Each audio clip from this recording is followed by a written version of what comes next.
कुछ दिन पहले ही लाडो ने 3 प्यारे प्यारे अंडे दिए हैं। बच्चे बाहर आने के पहले ही लाडो अपने अंडों का बहुत अच्छे से ख्याल रख रही है।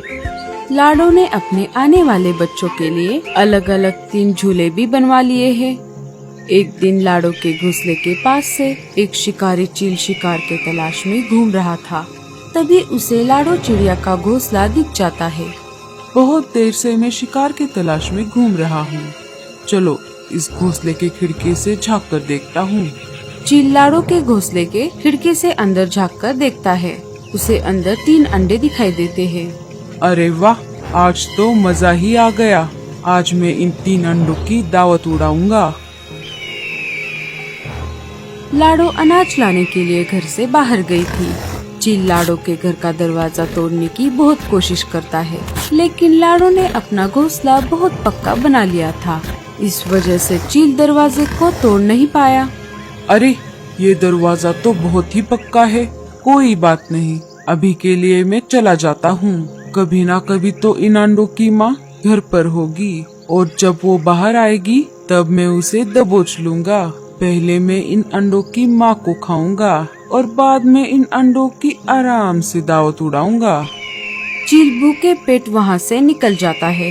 कुछ देर बाद लाडो अनाज लेकर घर पर आ जाती है। देखती है कि दरवाजे पर किसी शिकारी पक्षी के पंजों के निशान हैं। अरे बाप रे, लगता है मैं जब बाहर अनाज लाने के लिए गई थी तब कोई शिकारी पंछी यहाँ आया था। अच्छा हुआ मैंने मेरा घोंसला पक्का बनाया है। हे ऊपर वाले, तेरा लाख लाख शुक्र है।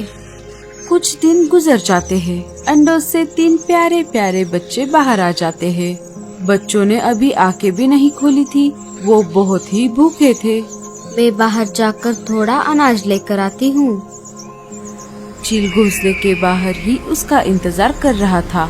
जैसे ही लाडो बाहर आई, चील ने उसका रास्ता रोक लिया। अरे ओ चिड़िया, कहाँ जा रही हो इतनी जल्दी में? जी, मैं मेरे बच्चों के लिए अनाज लाने जा रही हूँ। अब तुम सीधा मेरे पेट में जाओगी और बाद में तुम्हारे वो 3 बच्चे। बहुत दिनों से मैं तुम्हारे घोंसले पर नजर रख रहा था। मैंने तुम्हारे घर का दरवाजा तोड़ने की कोशिश भी की थी, लेकिन तुमने तो घोंसला बहुत ही पक्का बनाया है। मैं तुम्हारा बाहर आने का इंतजार कर रहा था और आज वो दिन आ ही गया। चील भाई, मुझे और मेरे बच्चों को मत खाइए। चील सोचने लगा। उसके दिमाग में एक आइडिया आया। अगर मैंने अभी इसे और इसके बच्चों को खा लिया तो कल फिर से मुझे कोई दूसरा शिकार ढूंढने के लिए जाना पड़ेगा। मैं एक काम करता हूँ। देखो चिड़िया, मैं तुम्हें और तुम्हारे बच्चों को नहीं खाऊंगा, लेकिन इसके बदले में तुम्हें मेरे लिए रोज अलग शिकार लाना पड़ेगा। अगर एक दिन भी तुम शिकार लेकर नहीं आई तो मैं तुम्हारे बच्चों को उठाकर ले जाऊंगा। नहीं नहीं, ऐसा मत कीजिए। मैं रोज आपके लिए शिकार लेकर आऊंगी। मैं मेरे बच्चों से बहुत प्यार करती हूँ। ठीक है, अब जल्दी से जाओ और मेरे लिए खाना लाओ।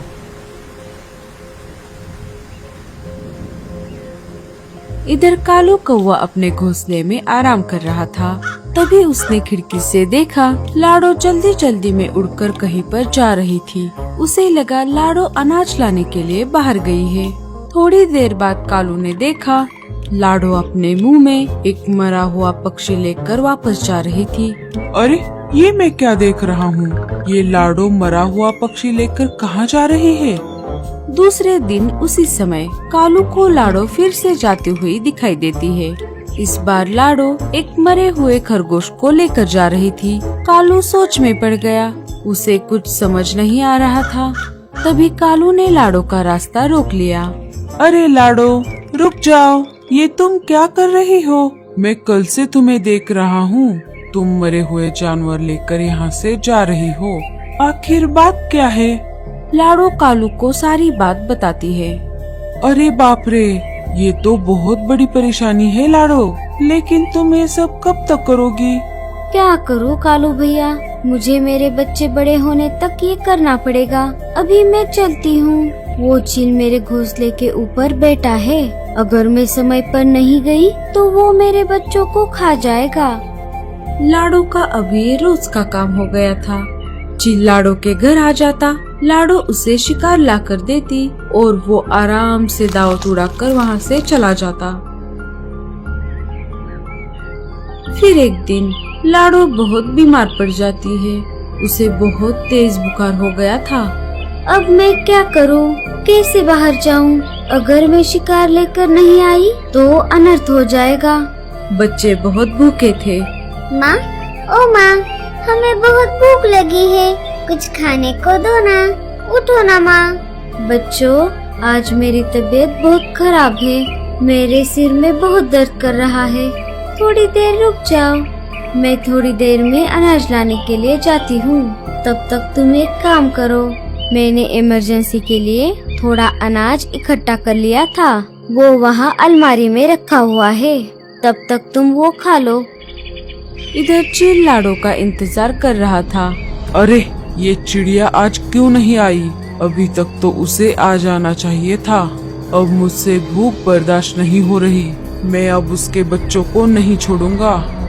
चील लाडो के घर की तरफ निकल पड़ता है। लाडो का घर दूर था। तभी रास्ते में उसे रानो चिड़िया का घोंसला दिख जाता है। ये हुई ना बात। इस घोंसले में तो दो बच्चे हैं। लाडो का घर यहाँ से बहुत दूर है। आज के लिए मैं इन बच्चों को खा लेता हूँ। चील रानो चिड़िया के एक बच्चे को खाने लगता है। तभी वहाँ पर कालू कौवा आ जाता है और वहाँ से चील को खदेड़ देता है।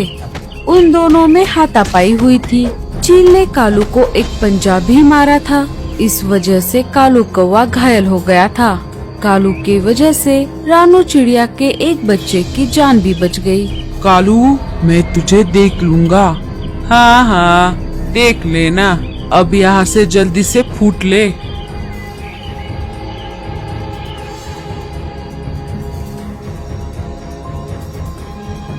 तभी वहाँ पर रानो चिड़िया आ जाती है। ये सब किसने किया कालू भैया? कालू रानो को सारी बात बता देता है। अब मैं उस चील को नहीं छोड़ूंगी। अरे रानो, वो बहुत खतरनाक है। वो सिर्फ तुम्हारे ही नहीं, जंगल के बहुत सारे पंछियों को खा चुका है। वो सबसे ज्यादा उस बेचारी लाडो को परेशान कर रहा है। कालू मन ही मन सोच रहा था, अगर ऐसा ही चलता रहा तो जंगल में एक भी पंछी नहीं बचेगा। मुझे कुछ ना कुछ तो करना पड़ेगा। तभी कालू के दिमाग में एक आइडिया आ जाता है।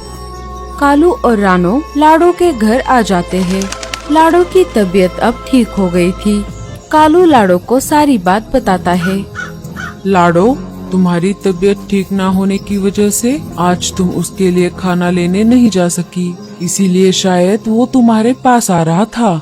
रास्ते में उसे रानो चिड़िया के बच्चे दिखाई दिए और उसने ऐसा किया। वो अब तुम्हारे पास कभी भी आ सकता है लाडो। उसके पहले हमें कुछ करना पड़ेगा। लेकिन हम क्या कर सकते हैं कालू भैया? मेरे पास एक आइडिया है लाडो। कालू रानो और लाडो को सारा प्लान बता देता है। कालू और रानो चिड़िया नागराज की गुफा के पास आ जाते हैं। अरे वाह, ये मैं क्या देख रहा हूँ? शिकार खुद चलकर मेरे पास आ रहे हैं।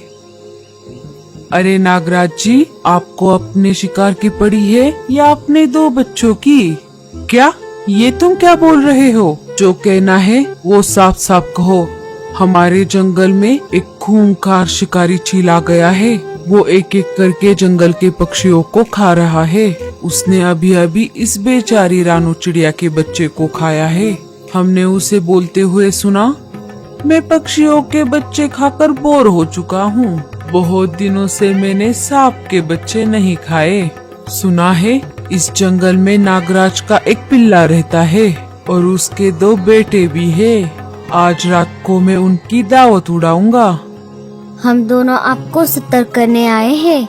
अच्छा, ऐसी बात है। तुम्हारा बहुत बहुत शुक्रिया। अब मैं उस चील को दिखाता हूँ कि नागराज क्या चीज है। आने दो उसे। रानो और कालू वापस लाडो के पास आ जाते हैं। लाडो अब और भी ज्यादा बेहतर महसूस कर रही थी। रानो, मुझे माफ कर दो। मुझे तुम्हारे लिए बहुत बुरा लग रहा है, लेकिन हमारा प्लान फेल हो गया। तो चील हमें नहीं छोड़ेगा। ये कालू का प्लान है, कभी भी फेल नहीं होगा। सुबह हो जाती है। चील लाडो के घर के बाहर आ जाता है। सारे पंछी अपने अपने घोंसले में डर कर बैठे हुए थे। आज मैं किसी को नहीं छोड़ूंगा, मैं तुम सबको खा जाऊंगा। हा हा हा हा हा। हम जैसे छोटे पंछियों को खाकर तुम्हें क्या मिलेगा? हमें तो तुम कभी भी खा सकते हो। अगर खाना ही है तो बड़ा शिकार खाओ। कहाँ है बड़ा शिकार? हम अभी अभी देख कर आए हैं। झरने के पास वाले गुफा में एक बड़ा सा हिरन मरा हुआ पड़ा है। कहाँ है वो गुफा? चलो मेरे साथ, मुझे दिखाओ। लाडो चील को नागराज के गुफा के पास लेकर आती है। नागराज लाडो को नहीं पहचानता था। कहाँ है हिरन? अरे वो अंदर पड़ा हुआ है। कालू और रानो ये सब ऊपर वाले पेड़ पर बैठकर देख रहे थे। तुम मेरी फिरकी तो नहीं ले रही ना? अरे नहीं नहीं चील भाई, आप अंदर तो जाइए। चील को बहुत भूख लगी थी। भूख के चक्कर में उसे कुछ समझ नहीं आ रहा था। अरे ये चिड़िया तो इसे अंदर ही भेज रही है। मैं इसे अंदर आने देता हूँ, फिर इसे देख लूँगा। आज तो मैं पेट भरकर खाना खाऊंगा। क्या तुम उस हिरन को अकेले खा पाओगे? वो बहुत बड़ा है। हाँ मैं खा लूँगा और मेरे दोस्तों को भी बुलाऊंगा। चील गुफा के अंदर चला जाता है। जैसे ही चील अंदर चला गया, नागराज ने उसके गर्दन को पकड़ लिया। चील के बच्चे, तू मेरे बच्चों को खाएगा? अरे मैं तो। नागराज ने चील के गले को पकड़ लिया था। इस वजह से चील बोल नहीं पा रहा था। दम घुटने की वजह से चील मर गया। लाडो बाहर ही खड़ी थी। नागराज बाहर आ जाता है। अरे ओ चिड़िया, कौन हो तुम? तभी कालू और रानो वहाँ पर आ जाते हैं। नागराज जी, ये हमारे दोस्त है। लेकिन ये तो उस चील को गुफा के अंदर भेज रही थी। ये हमारे प्लान का हिस्सा था नागराज जी। अगर हम ऐसा नहीं करते तो वो चील अंदर नहीं आता। वो आपका बाहर आने का इंतजार करता। हमें उसे अंदर भेजने के लिए ये करना पड़ा। अच्छा अच्छा, तो ये बात है। अब मैं समझ गया। वो चील मेरे बच्चों को खाने आ जाए उसके पहले ही तुमने उसे मेरे पास भेज दिया। तुम सब तो बहुत होशियार हो। तुम्हारी वजह से आज मेरे बच्चों की जान बच गई।